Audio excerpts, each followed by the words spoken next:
Hi and welcome to my channel. How's it going? My name is Lynn and today I am crafting with one of the latest releases from Spellbinders and Amazing Paper Grace. This one is called Let It Snow, and you can actually create a really lovely shaped card because this is actually USA2 size in width and it's just shy of it by height. So when I saw the shape of it, the first thing I actually thought of is the 3D vignette that APG put out. I don't know how long ago it was now, but it was basically the snow globe version. And I wondered to myself whether this would actually coordinate with that previous set and collection of dies. And it doesn't quite, but you can make it work. All of the plates from the 3D vignette will actually fit within this circle here. So those bits could fit as a background piece to this, but it is smaller, and the actual proportions of this piece here is different from the snow globe. It's actually taller and more narrow. So a moment ago, I put together the really adorable snowman.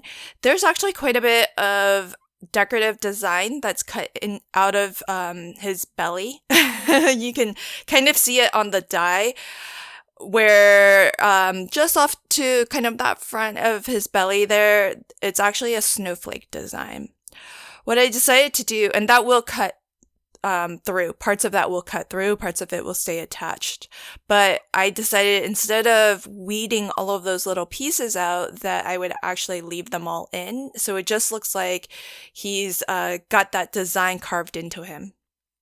Okay, so with this outer frame here, I have cut a circle that is 4¼ inches in diameter. So whatever circle cutter you have, I have a circle cutter and various circle nested shape dies. So whatever you have that's going to fit, I've used that to cut my acetate.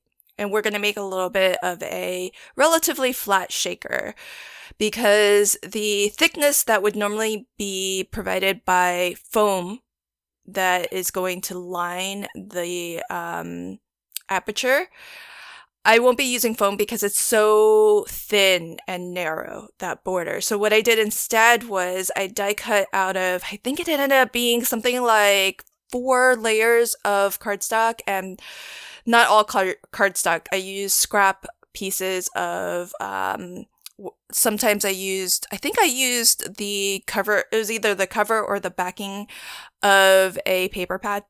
So often that's a nice thick cardstock. So whatever you have, because it's not going to be visible, you may as well use.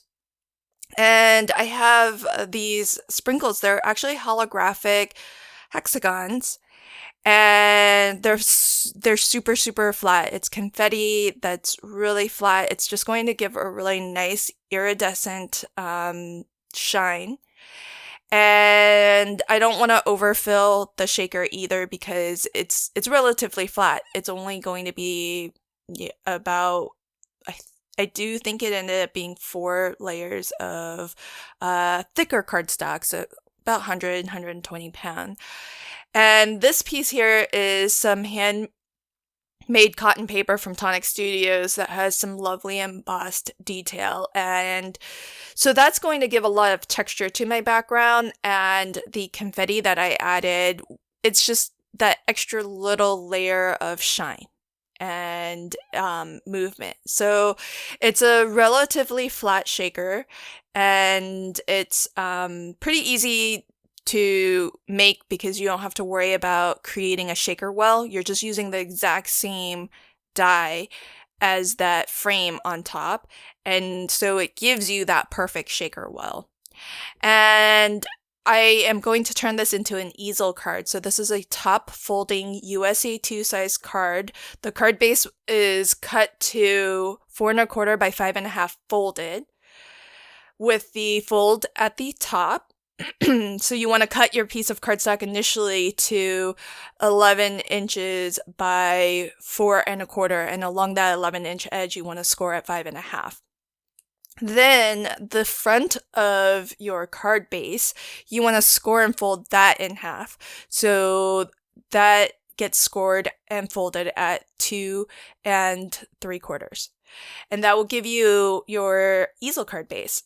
In the die set, you'll also find 2 different dies for snowflakes, and they may look the same, but they are actually just marginally, like it's almost imperceptible, but you can see the difference. They are different in size. One is slightly smaller than the other, and I think you can use either of them really if you wanted to cover that large snowflake that's on the frame. What I'm going to do instead, is I am going to attach this snowflake over top. I'm going to layer it, but I'm going to offset it. So where the points of the snowflake are, I'm actually going to offset it so that you actually see a little bit of both layers. So just a different way of adding some dimension and some layers to your card. And then the cute little banner at the bottom that has our sentiment, "Let It Snow." The banner die is a separate die on its own. So if you wanted to cut out a banner and then stamp a sentiment in there, you could. Even though there's a slight little bit of a curve, you can always bend your stamps a little bit to kind of match that curve if you want. But this is a very, very slight curve. So I'm betting if you didn't want to go to that trouble and you just stamped straight, it probably wouldn't be all too noticeable. But it's always an option to kind of curve your stamp a little. It doesn't hurt it. And so the die set, though, comes with 2 sentiment plates that you can combine with that banner die. And one of them is "Let It Snow," and then the other is also a sentiment. I don't have it in front of me, but it it also, I think, is a punny sentiment around snow. From the Camper Life die set, I took out the sentiment plate "Happy Holidays," and I've die cut out of this band here that is 4 1/4 wide, so that stretches the entire width of our card base, and it's only 3/4 of an inch tall. I've cut the sentiment out of my top layer, which is that dark blue, and then I backed it with another piece of cardstock in white so that you can read the "Happy Holidays." And then I attached that piece with a little bit of foam. So that is going to be my easel stopper. And that way, when the card recipient gets this, they can prop this up and it will stay up. And just to decorate the inside a little bit, I die cut out of the same iridescent mirror card some of the snowflakes. And if the snowflakes look like they are a different color, part of that is because of that iridescent mirror finish, but also because I am using 2 different shades of, so it's not your eyes, they are 2 different shades of iridescent mirror card. So here's the final card complete, and love making cards like these where they are fun to put on display. And I like the sort of monochromatic tone of this, and probably this card has the most specialty card I've ever used on a single card before. Lots of fun to do, and if you're gonna buy it, you may as well use it, right? Thanks so much for joining me today. Until next time, happy crafting and have a fantastic day. Bye!